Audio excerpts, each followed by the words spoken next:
Merci beaucoup, Frem. Et c'est toujours un plaisir. Nous revenons, Sharon et moi, à Béret. C'est notre église sœur.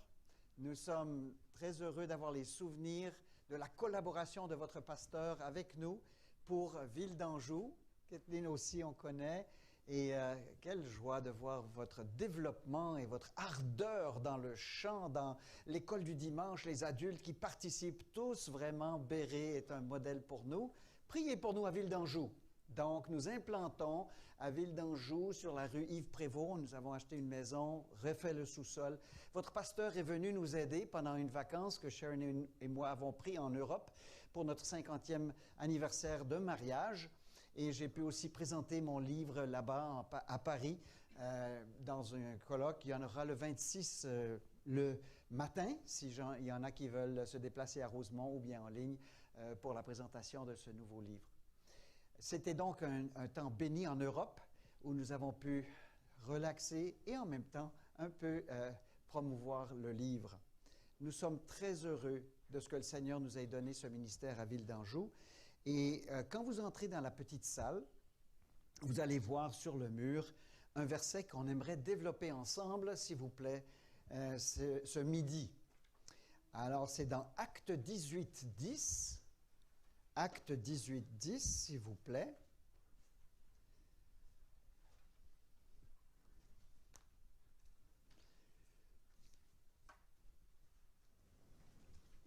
Vous le connaissez, mais il faut le réétudier en tant qu'implantation d'église à Ville d'Anjou et en tant que relativement nouvelle église ici à Béret. Actes 18 et verset 10. Actes 18, 10. Et on commence au verset 9. « Le Seigneur dit à Paul en vision pendant la nuit, « Ne crains point, mais parle et ne te tais point, car je suis avec toi et personne ne mettra la main sur toi pour te faire du mal. Parle, car j'ai un peuple nombreux dans cette ville. » Prions. Notre Dieu, notre Père, tu ouvres pour nous ton saint livre.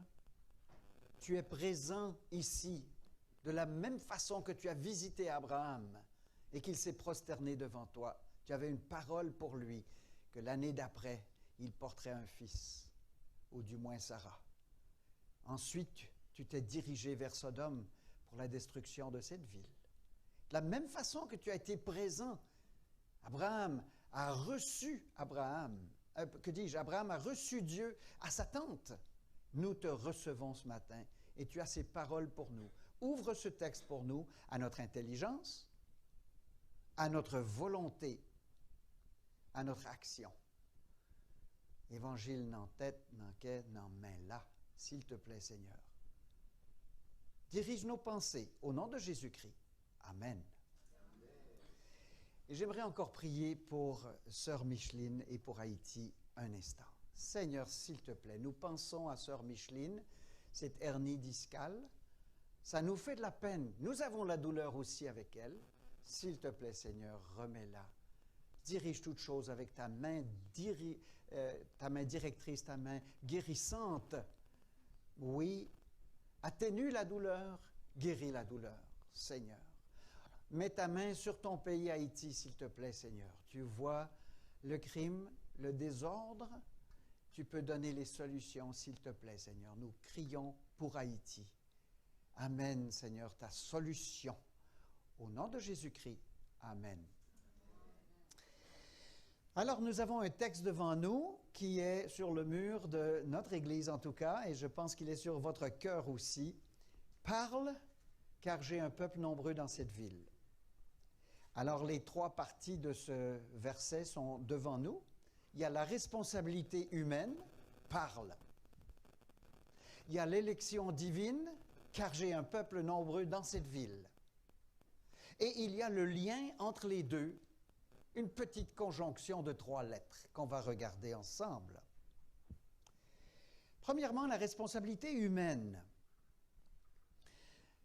Votre pasteur m'a parlé de son intérêt pour évangélisation explosive. Et à ma connaissance, il a encore une recherche auprès d'une organisation qui s'appelle Évangélisation explosive pour avoir un cours pour cette Église. Et il y a donc eu, je crois la semaine passée, un samedi à Vaudreuil, où le pasteur Provencher de Granby a donné des instructions « Comment partager votre foi avec la méthode évangélisation explosive ». Et j'espère que nous aurons encore aussi des échanges entre Anjou et vous pour avoir des instructions sur la méthode évangélisation explosive. Et dans ce message, vous allez voir qu'il y a une bonne touche de la méthode évangélisation explosive. Alors, nous sommes des évangélistes. Nous sommes des pétards.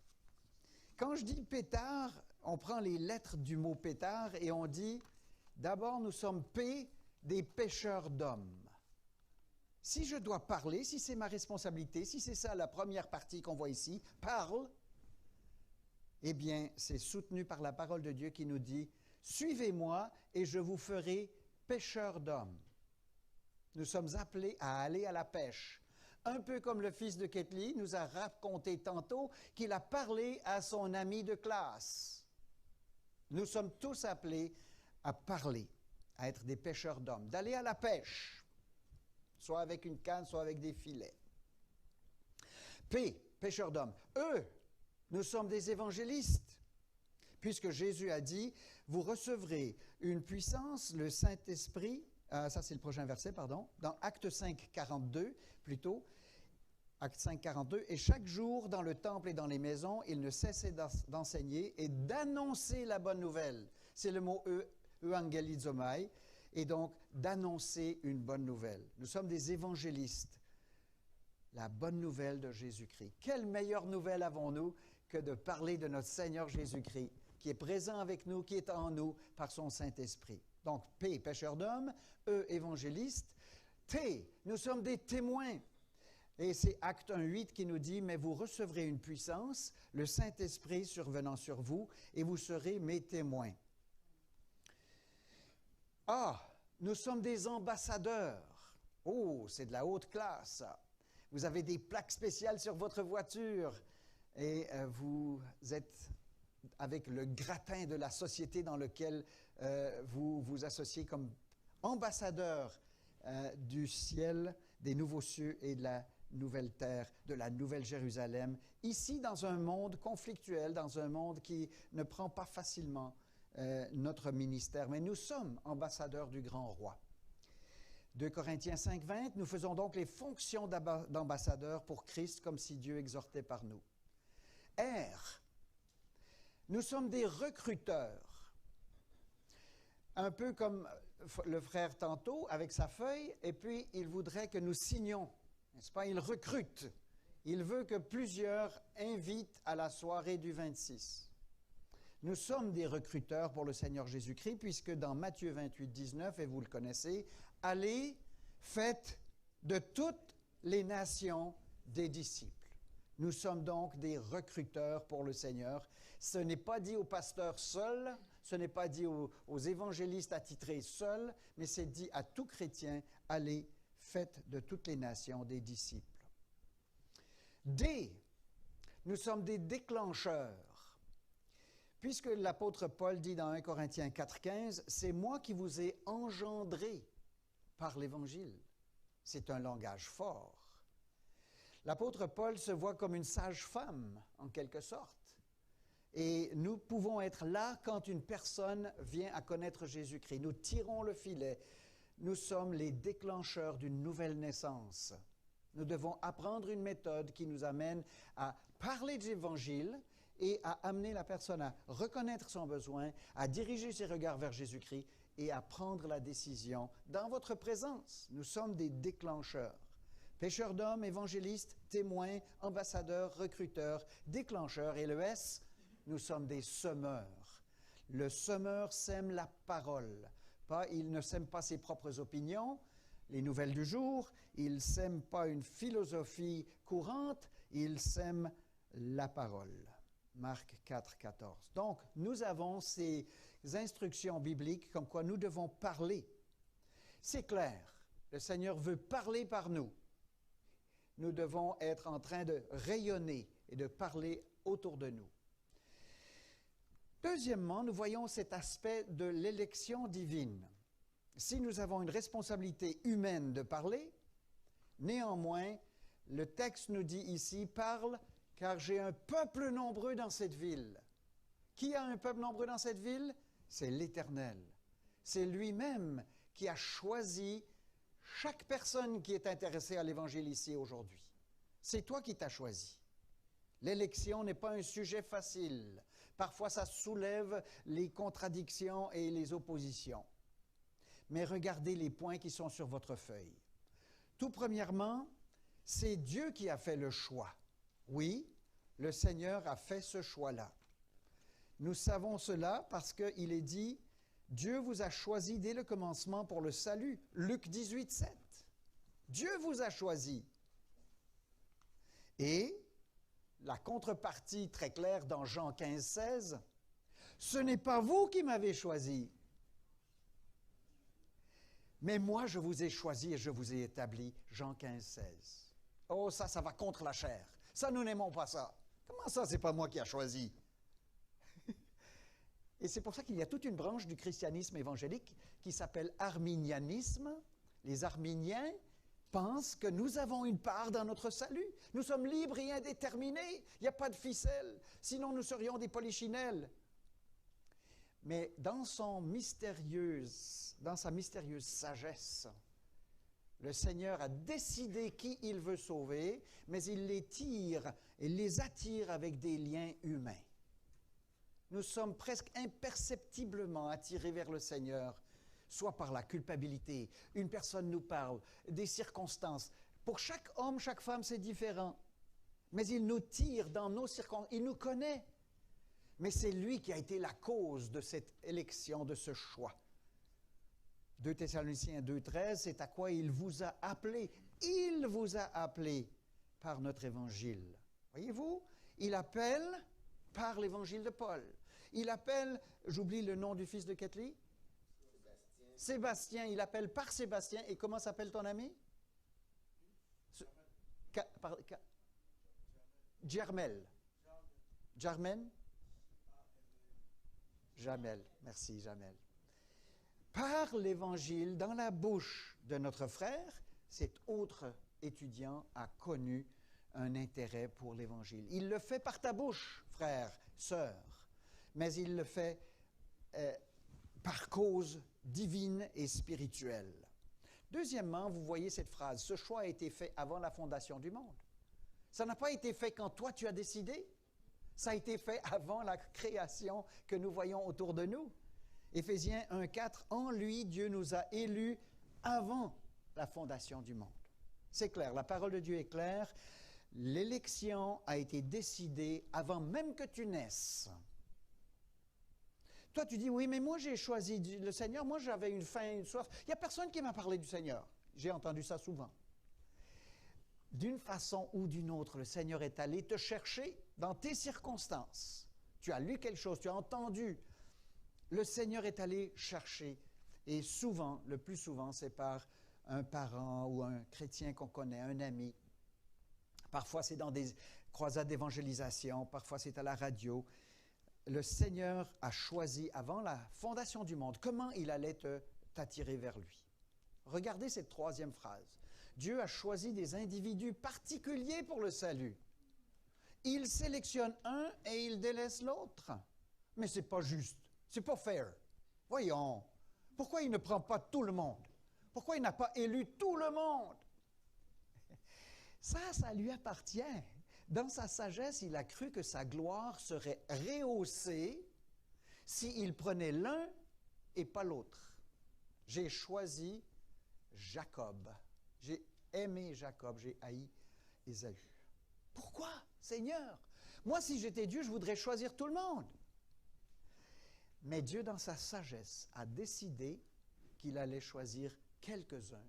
Et il dit, Dans Apocalypse 17:8, les habitants de la terre, ceux dont le nom n'a pas été écrit dès la fondation du monde dans le livre de vie, s'étonneront en voyant la bête. La question du livre de vie. Il y a un livre avec des noms, un peu comme Schindler's List. Schindler's List est un film où on voit certains Juifs qui seront sauvés par les bons soins de M. Schindler. Et il met les noms sur la liste. Et c'est ceux-là qui seront sauvés. Les autres, non. Ils iront au camp de concentration. Ils seront détruits. Jésus dit dans Luc 10, 20, « Réjouissez-vous de ce que vos noms sont écrits dans les cieux. » Oui, l'élection est une réalité biblique. Nous voyons cette prochaine phrase. « Ce choix est inconditionnel. » Pourquoi est-ce que j'aurais mis cela dans les majuscules? Parce que c'est bien important. C'est inconditionnel. Ça ne dépend pas de ta beauté. Oh, tu es beau, tu es belle. Ah, c'est pour ça qu'il m'a choisi. Ou bien tes connexions. Ah, ben, moi, je connais, ou je suis fils de pasteur, ou bien je connais tel ou tel. Ma mère était une sainte femme. Ce n'est pas à cause d'une condition en toi. Ce n'est pas à cause de tes recherches théologiques, ce n'est pas à cause de tes bonnes œuvres, de ton argent que tu donnes. On le sait, c'est par pure grâce. Cela ne vient pas de vous. C'est un don gratuit. Cela vient de Dieu afin que nul ne se glorifie. Ce choix est inconditionnel. Et dans Romains 9, nous lisons, 9, 11, « Car quoique les enfants ne fussent pas encore nés et qu'ils n'eussent fait ni bien ni mal, afin que le dessein d'élection de Dieu subsistât, sans dépendre des œuvres, et par la seule volonté de celui qui appelle, il fut dit à Rebecca, l'aîné sera assujetti au plus jeune, selon qu'il est écrit, j'ai aimé Jacob et j'ai haï Ésaü. C'est pas juste! Mais notre Dieu sait ce qu'il fait. Et il est sage, il est bon. Et personne ne pourra discuter au dernier jour de son injustice. Tous sont appelés, encore un mystère, peu sont élus. Regardez la 5e phrase qui est ici. Nos bonnes œuvres sont le résultat et non la base de ce choix. Éphésiens 2, 10, « Car nous sommes son ouvrage ayant été créé en Jésus-Christ. » Ah, je veux la préposition. « Car nous sommes son ouvrage ayant été créé en Jésus-Christ. » Et encore une fois, seulement la préposition « pour de bonnes œuvres. » Non pas par. Donc, nos bonnes œuvres que nous faisons maintenant ne sont en aucun cas « Ah, Dieu, il est vraiment heureux que je fasse ceci. » Je viens d'écrire un livre, alors Dieu doit être flatté. Il va ouvrir plus grand la porte et puis « Rentre, mon serviteur fidèle. » Pas du tout. Toute gloire à lui. Nous avons des dons, et vous avez des dons merveilleux. Mais toute gloire au Seigneur. Rien pour se flatter soi-même. Toute gloire à Jésus-Christ. Toute la gloire est à lui. Nous sommes sauvés pour de bonnes œuvres. Regardez la 6e phrase. Même notre foi n'est pas la base de ce choix, mais le résultat. Ça, c'est dur à avaler. Mais c'est le cas que notre foi, une fois qu'on exerce notre foi, une fois qu'on demande au Seigneur, une fois qu'on transfère notre confiance en lui, c'est lui qui était en train d'opérer tout ce processus-là, tout le long. C'est lui qui fait cela. Ce n'est pas nous. Donc, nous avons notre part, nous sommes des êtres, nous avons notre personnalité, nous devons coopérer avec lui, mais il nous donne le Saint-Esprit pour qu'on veuille coopérer avec lui. Même la foi est un don. Nous l'avons reçu. Acte 13, 48, les païens se réjouissaient en entendant cela, ils glorifiaient la parole du Seigneur, et tous ceux qui étaient destinés à la vie éternelle crurent. Je vois la foi comme étant le résultat de leur destinée à croire, n'est-ce pas? Est-ce que ce n'est pas ça que le verset dit? Je le relis. Les païens se réjouissaient en entendant cela, ils glorifiaient la parole du Seigneur, et tous ceux qui étaient destinés à la vie éternelle crurent. Comment ça fait-il qu'ils ont cru? Parce qu'ils étaient destinés à la vie éternelle. Je ne comprends pas, Seigneur, mais ça fait longtemps que tu m'avais à l'œil. Ça fait longtemps que tu avais écrit mon nom. Ça fait longtemps que tu voulais que ma maman me disent comment je pouvais être pardonné de ce vol dans ce magasin quand j'avais en bas âge. Et puis, je pleurais, mais au lieu de juste me dire, ben, tu vas demander pardon au magasin, et puis tu vas remettre les faits, elle a vu que c'était le moment du Seigneur. Et le Seigneur l'a employé pour me montrer Acte 1 et verset 12. Mais à tous ceux qui l'ont reçu, à ceux qui croient en son nom, il a donné le pouvoir de devenir enfant de Dieu. Et comment est-ce qu'on croit? Parce que c'est un don. Et Dieu a utilisé ma mère dans ma vie. Il a utilisé d'autres personnes dans votre vie. Il veut vous utiliser pour d'autres ici à Laval. Alors, même notre foi n'est pas la base du choix, mais c'est le résultat. En effet, c'est Dieu qui donne la foi. Si vous voulez des versets, 2 Timothée 2,25, 2 Timothée 2,25, Acte 11, 18, Acte 11, 18. Je peux en prendre juste un de ces versets dans Romains 12, 3. La foi est un don de Dieu. Regardez Romains 12 et verset 3. Donc, par la grâce qui m'a été donnée, je dis à chacun de vous de ne pas avoir de lui-même une trop haute opinion, mais de revêtir des sentiments modestes selon la mesure de foi que Dieu a départie à chacun. C'est lui qui départit, un verbe qu'on n'emploie pas souvent, mais c'est lui qui le fait, c'est lui qui distribue, c'est lui qui donne la foi. Alors si nous manquons de foi, nous pouvons la demander, hein, de remplir notre réservoir une fois de plus. Et septièmement, vous voyez cette autre phrase, c'est par la foi et les qualités de l'esprit qu'on confirme son appel et son élection. L'apôtre Pierre nous dit dans 2 Pierre 1, 5 à 11, que nous devrions faire tous nos efforts pour joindre à notre foi la vertu.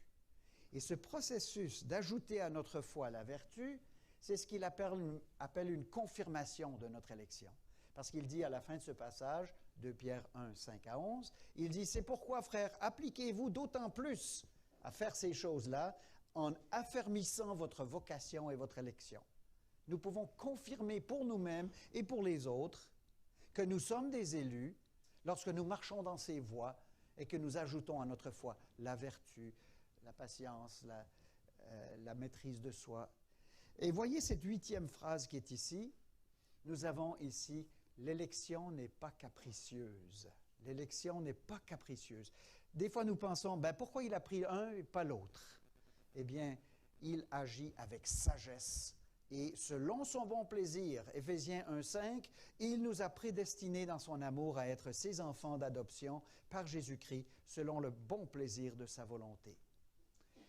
J'appelle cela cerise, parce que cerise, c'est l'acronyme que nous avons pour corruption totale, élection inconditionnelle, rédemption particulière, invitation irrésistible, sécurité éternelle, évangélisation universelle.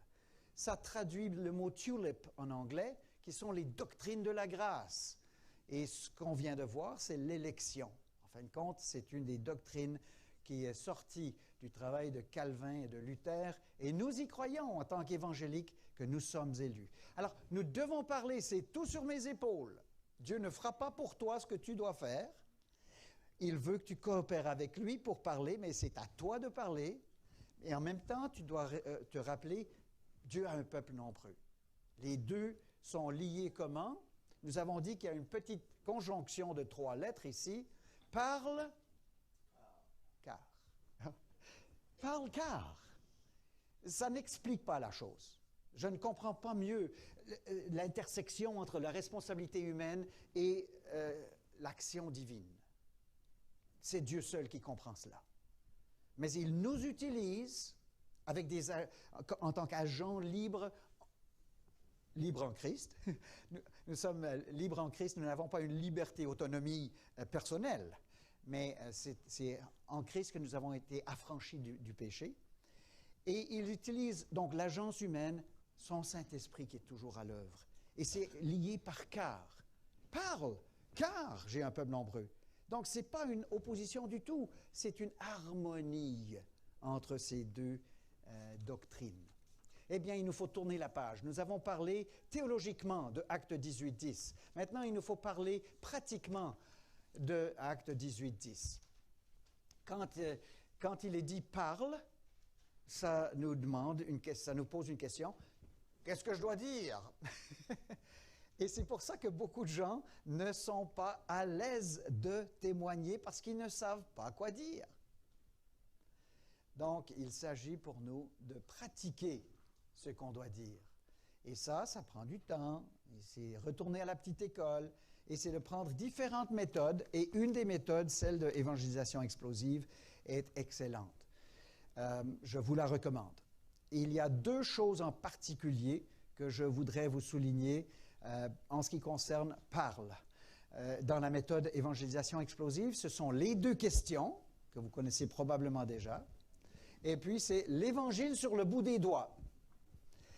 Les deux questions. Alors, la première question, elle est à la deuxième page, devant vous. Très pénétrante. On les appelle les questions diagnostiques. C'est comme si je prenais un stéthoscope et je voulais écouter le cœur de Fonny. Boum, boum, boum. J'entends son cœur quand je pose ces deux questions-là. Par exemple, prétends que tu es un non-croyant, d'accord, Fonny? Fonny, est-ce que je peux te poser une question? Alors, si tu devais mourir à l'instant même, tu gis à terre. Est-ce que tu es sûr que ton âme ira avec Dieu pour toute l'éternité? Toi, oui, mais je te demande de jouer le rôle d'un inconverti. C'est difficile pour un croyant de se mettre dans la peau d'un incroyant. Tu vas dire non, tu comprends? Et puis, mais est-ce que tu permets que moi et mon collègue, on a cogné à votre porte aujourd'hui, vous avez une belle maison, et quelle belle famille aussi, vous êtes très sincère, mais est-ce que vous permettez que je vous raconte, moi et mon collègue, comment nous avons reçu la certitude de la vie éternelle? Toi, tu dis non, tu ne l'as pas encore, tu peux l'avoir, puisqu'il est dit dans 1 Jean 5, 13, « Je vous ai écrit ces choses afin que vous sachiez que vous avez la vie éternelle. » Savoir que vous avez, c'est le temps présent. Est-ce que tu as une minute pour me dire une deuxième réponse? Si tu devais mourir et que ton âme va vers le ciel, et que tu cognes à la porte pour entrer dans le ciel, et Dieu y sort et il dit « Salut Fonny, mais pour quelle raison est-ce que je devrais te laisser entrer dans mon ciel qui est parfait? » Et qu'est-ce que tu vas répondre? Comment est-ce que la plupart des inconvertis vont répondre, Fonny? Tu n'as pas de réponse? Oui, vas-y. Ben oui, ben oui, je suis pas si pire. Oh, regarde les autres qui sont en prison là-bas, les malfaiteurs, les criminels, les chimères. Non, pour nous, nous sommes heureux d'avoir deux questions qui dévoilent le cœur de la personne. Quand j'ai posé cette question-là, la personne a dévoilé son cœur. Il va montrer sur quoi il se base pour entrer dans le ciel s'il y a un ciel. D'accord? Et la plupart, ils le savent instinctivement et ils ne veulent pas l'avouer. En dedans d'eux-mêmes, ils le savent. Et qu'il y aura un dernier jugement, ils le savent. Le Seigneur a mis dans le cœur de l'homme la pensée de l'éternité. Alors, ces deux questions, puisque j'ai demandé à Fonny la permission de lui raconter l'Évangile, maintenant, je peux procéder, après la période où j'ai appris à le connaître, à en faire un ami, etc. Et je lui ai posé les deux questions diagnostiques et je diagnose qu'il a vraiment besoin de l'Évangile. Alors, qu'est-ce que c'est l'Évangile? Alors, l'Évangile sur le bout des doigts, vous l'avez à la page 3, et je vous demande de prendre un crayon pour remplir les cases.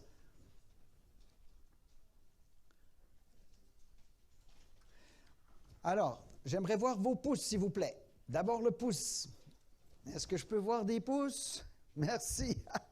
Le pouce, il pointe vers le ciel, right? Donc, ça, c'est le premier point, c'est que le salut ne vient pas de toi, Fonny. Le salut ne vient pas de celui à qui vous parlez. Peu importe ce que tu vas dire comme « je suis une bonne personne », comme on vient d'entendre là. Rappelle-moi ton prénom. Merci, Sébastien. J'ai 75 ans, j'ai tendance à oublier. Merci, Sébastien. Donc, ce n'est pas que je suis une bonne personne, mais c'est le pouce pointé vers le haut. Et la vie éternelle, selon Romains 6, 23, est un don gratuit. Veuillez écrire « don gratuit ». Maintenant, ce n'est pas dans l'original. Il n'y a pas deux mots dans l'original. Mais Louis II a cru bon de répéter, et c'est un pléonasme. Vous savez ce que c'est à la petite école, le pléonasme? Hein? Un pléonasme, c'est répéter deux fois une chose pour dire la même affaire. Un don gratuit. C'est gratuit déjà. Mais pourquoi qu'il répète ça, Louis II? Parce que nous sommes tellement la tête dure de penser qu'on va mériter notre ciel. Une femme aura 20 enfants dans les vieux temps du Québec. Les femmes avaient une vingtaine d'enfants et elles pensaient qu'elle avait gagné son ciel parce qu'elle avait eu 20 enfants. Un homme va aller à l'église, il va s'asseoir sur les bancs, il va chanter dans la chorale, il va donner de l'argent aux pauvres. Il pense que c'est comme ça qu'il va plaire à Dieu. Nous avons eu à notre église Walex. Walex vient de Port-au-Prince.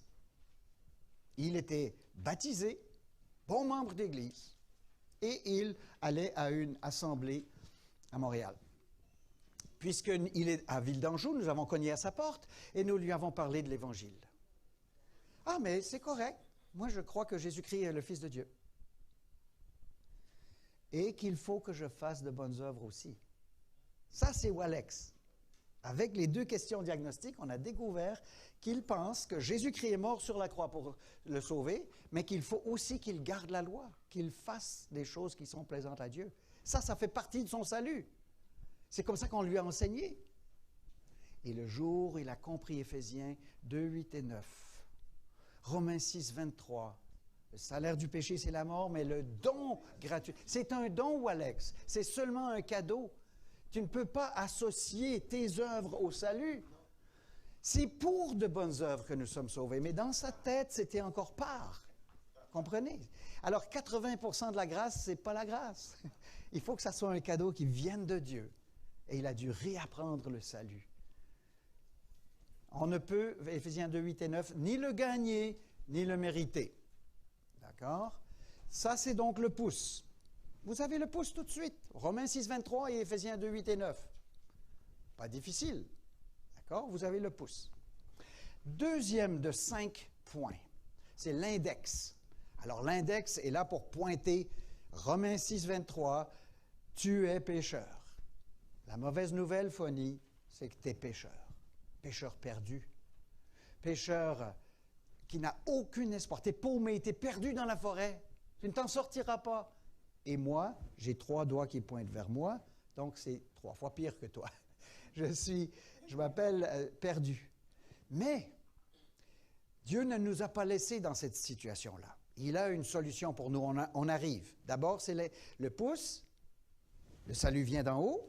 Ensuite, c'est l'index. Tu es perdu. Et tu n'es pas juste perdu, puis il n'y a pas de conséquences. Notre Dieu est un Dieu de justice et de colère même. La colère de Dieu demeure sur celui qui n'a pas accepté son plan. Et je dis son plan plutôt que de dévoiler ce que Jean 3, 36 nous dit, parce qu'on ne veut pas dévoiler le 4e doigt avant d'arriver au 4e doigt. Alors, l'homme est pécheur. Écrivez pécheur, Romains 3, 23. Et j'aime bien aller plus haut dans Romains 3, jusqu'au verset 9 à 11 et 12, puisque là, il est dit, « Il n'y a point de juste, pas même un seul. Tous sont pervertis. » Oh, j'aime pas ce miroir-là. C'est ça, la Bible m'appelle comme ça. Pervertis dans le sens, pas seulement sexuel, mais dans tous les sens, on détourne la vérité de Dieu. Notre conscience sait qu'il y a un Dieu, que c'est sa parole qui dit vrai, mais nous détournons sa parole. OK. Nous sommes pécheurs.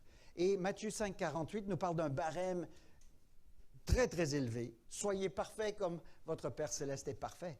Donc, l'homme ne peut pas se sauver lui-même. Je vais lancer une pierre vers le pôle Nord et ça va arriver peut-être à Rivière-des-Prairies.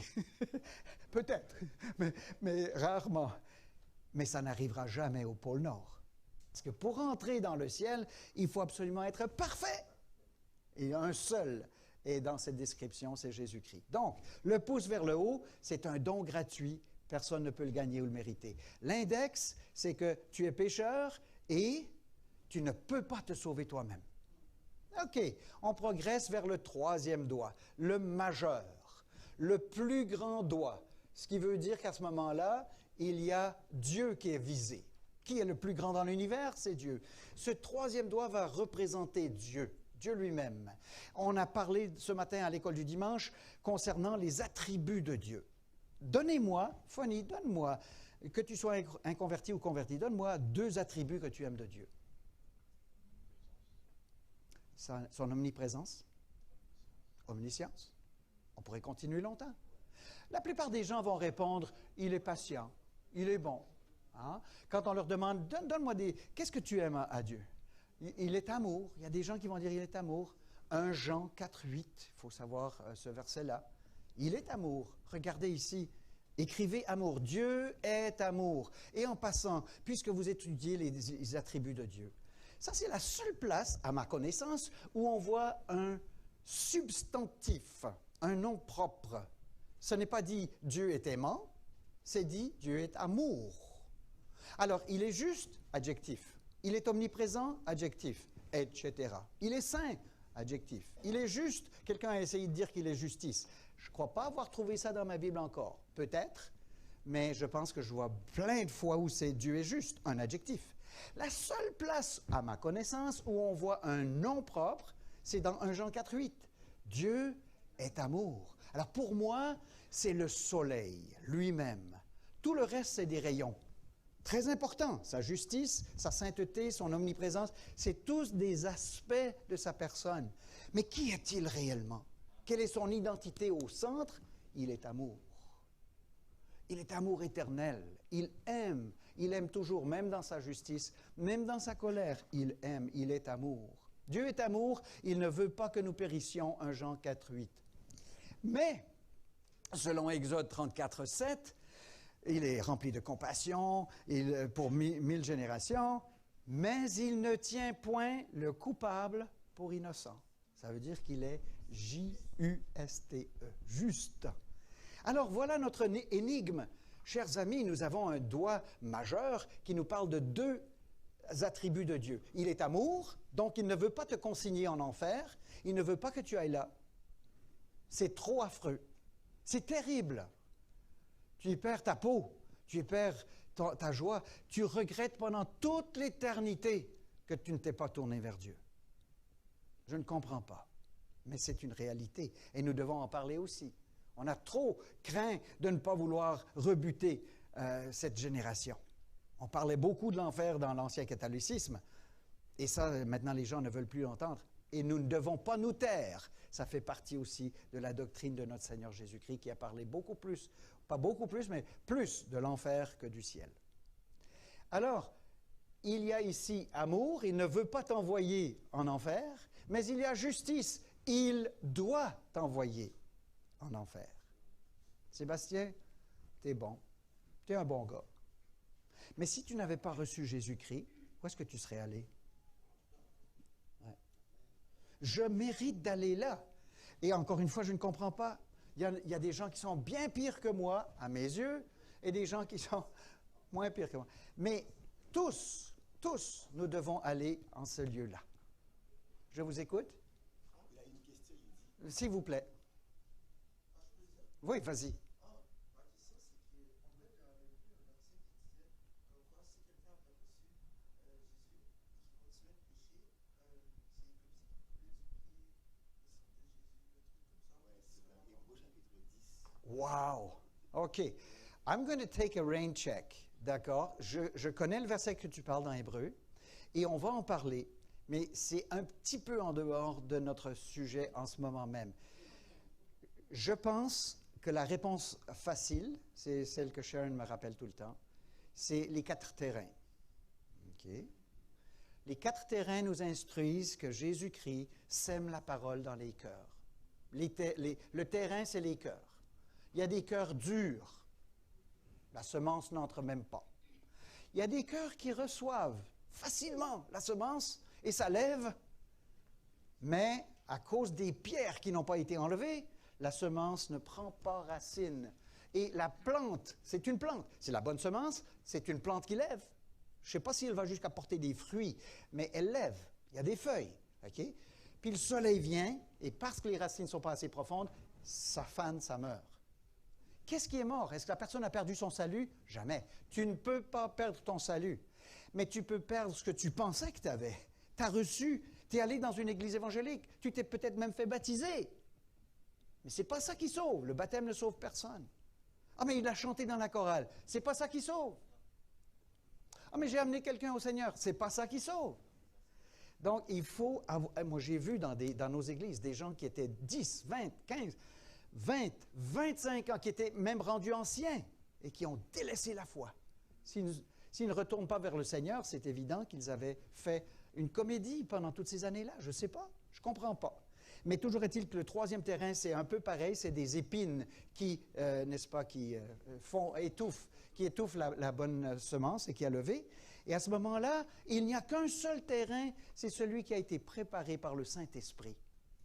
Alors, où tombent ceux dont tu parles dans Hébreu? Je pense qu'ils sont ceux qui ont fait acte de foi, qui étaient même compréhensifs de ce que c'est le Saint-Esprit et tout ça. Ils ont comme goûté au Saint-Esprit, mais qui n'avaient jamais vraiment profondément, par leurs racines, compris le premier point, la grâce.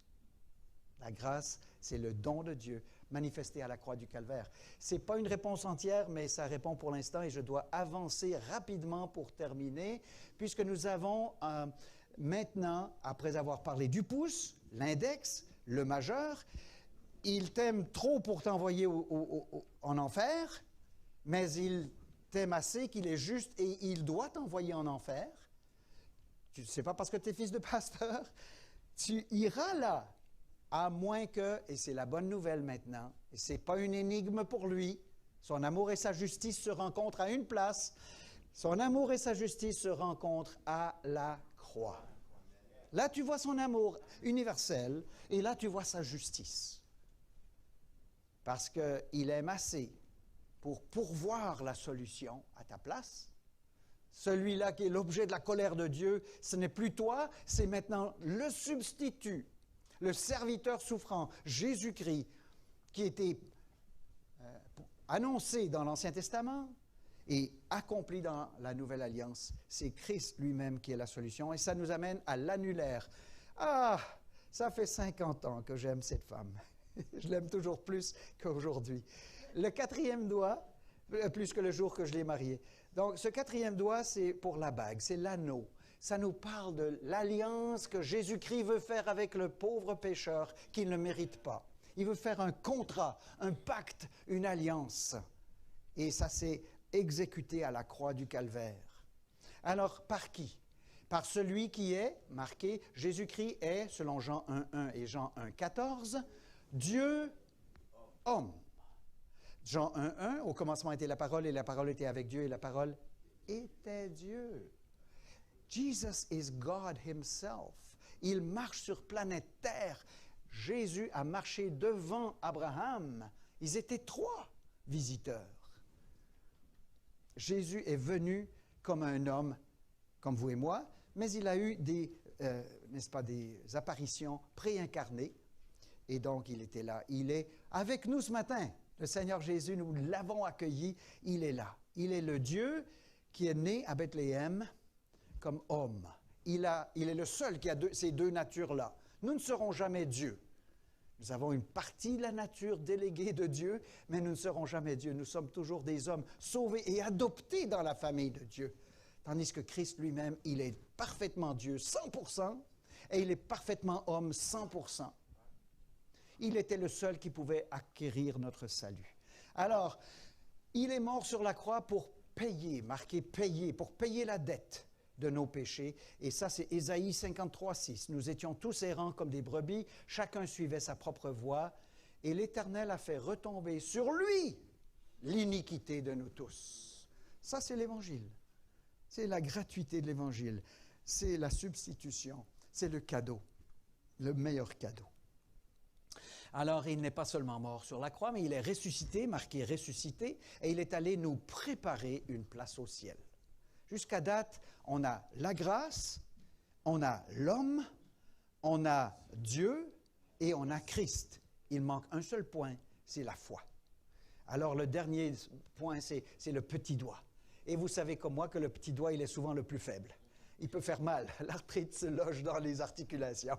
Et ce doigt-là, il représente même une petite foi en Dieu, tu peux être sauvé. Exerce ta foi. Oh Dieu, aide mon incrédulité. Oui, fléchis ce muscle et tu seras sauvé. La foi n'est pas d'abord une adhésion intellectuelle. Okay? Ce n'est pas juste une en-tête là. Parce que tu peux connaître le plan du salut et beaucoup d'Haïtiens le connaissent. Beaucoup de Québécois le connaissent. Mais ils n'ont pas agi en plein transfert de confiance. Si j'avais eu le temps, ce sera une autre fois, j'aurais eu l'illustration des 2 chaises. J'espère que le 28, en tout cas au mois de février, il y aura à Anjou une démonstration de cette méthode qui s'appelle, et ce n'est pas le plein cours, mais c'est un évangélisation explosive light. C'est le 18 février, je l'ai marqué là, c'est le 18. Merci. Le 18 février à Anjou, dans l'église Anjou United Church, nous allons avoir le professeur Provencher revenir. Je lui ai demandé, il va revenir pour vous aider à traverser ce livre qui fait en amplification toutes ces étapes que nous sommes en train de faire aujourd'hui.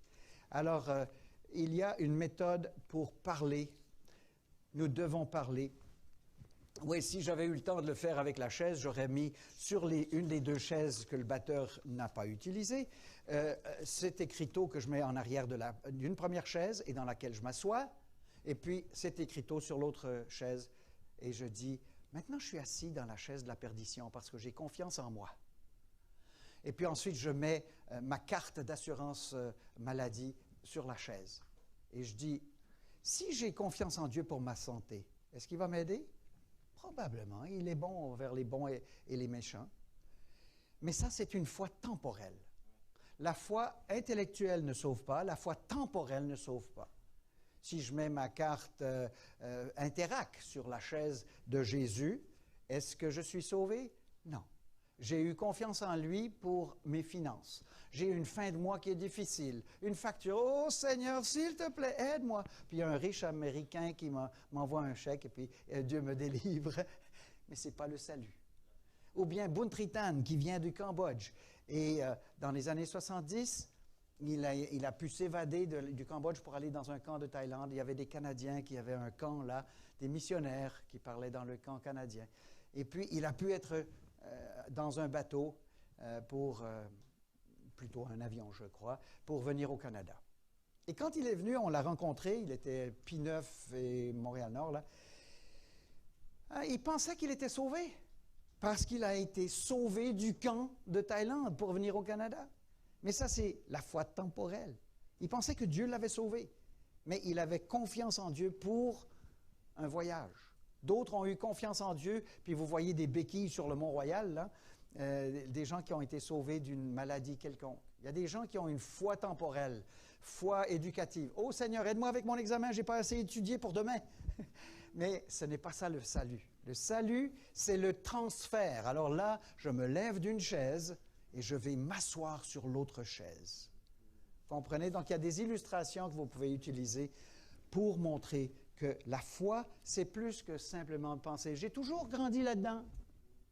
Non. Il faut un transfert de ta confiance de toi-même à Jésus-Christ.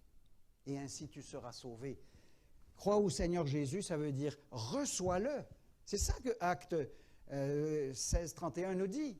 Écrivez-le, s'il vous plaît. La foi n'est pas une adhésion intellectuelle, ni une foi temporelle. La vraie foi salvatrice, c'est de se confier en Jésus-Christ. Et dans la marge, écrivez « transfert de foi ». Si vous faites cela, vous êtes sauvés parce que vous avez mis votre confiance en Dieu entièrement. Il est temps que je termine. Tournez la page et je vais hyper rapidement en 2 minutes, avant 1 heure. J'aurai terminé à 13 heures certainement.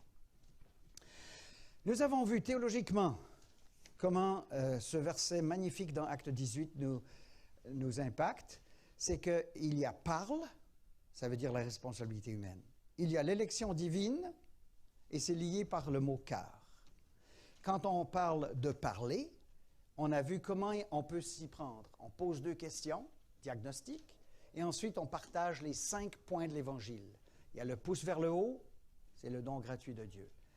L'index qui dit que tu es pécheur. il y a le majeur qui dit que Dieu est amour et juste. Et ces deux attributs se réunissent dans l'annulaire. Ça veut dire qu'à la croix, le Dieu homme a payé la dette pour tes péchés. Et le moyen de recevoir cela, c'est par la foi. Maintenant, ça c'était pratique. Maintenant, stratégique. Rapidement, stratégique. Est-ce que le verset ne dit pas « Parle, car j'ai un peuple nombreux dans cette ville ». Right? Laval a besoin de Béry. Anjou, Péva a besoin de... le Seigneur utilise Péva pour Anjou. Nous avons une responsabilité pour la rue Mousseau, la rue Guy, la rue Lévesque, la rue Yves-Prévost, la rue Chaumont, etc. Mais vous connaissez les noms des rues autour d'ici. C'est bon que Sébastien parle à son collègue de classe. C'est aussi bon, pas un qui est meilleur que l'autre, que vous fassiez stratégiquement un plan de cette ville et que dès que la COVID le permettra, et je pense qu'en janvier, février, mars, on va pouvoir recommencer à cogner aux portes, nous devrions sinon aller dans les places publiques où on peut même avoir le masque ou pas avoir le masque et donner des invitations, parler aux gens devant les boutiques. Ici, à Laval, il doit y avoir des places où les gens en font affluence, n'est-ce pas? Et vous pouvez parler de l'Évangile là. C'est une stratégie urbaine. Il est dit « Parle, car j'ai un peuple nombreux dans cette ville ». L'histoire de l'humanité commence dans un jardin et termine dans la nouvelle ville, la nouvelle Jérusalem. La ville n'est pas nécessairement mauvaise. Dieu a des bons plans pour la ville. Et il a des bons plans ici pour Laval. Donc, la méthode de Paul, je vous donne les réponses tout de suite, là, parce que c'est passé le temps. La méthode de Paul dans Acte 14, bien important, quand ils eurent évangélisé cette ville. Évangéliser. Qu'est-ce que ça veut dire? Aller porte à porte, faire connaître, mettre des posters, évangéliser la ville. Deuxième étape, et fait un certain nombre de disciples. Ça, c'est une coche différente. Là, tout à coup, vous faites de la formation de disciples. Là, tout à coup, vous fidélisez quelqu'un pour l'amener dans un cours de connaissance de la Bible. Ça peut inclure le baptême. Troisièmement, fortifiant l'esprit des disciples, les exhortant à persévérer dans la foi et en disant que c'est par beaucoup de tribulations qu'il faut entrer dans ce ciel-là.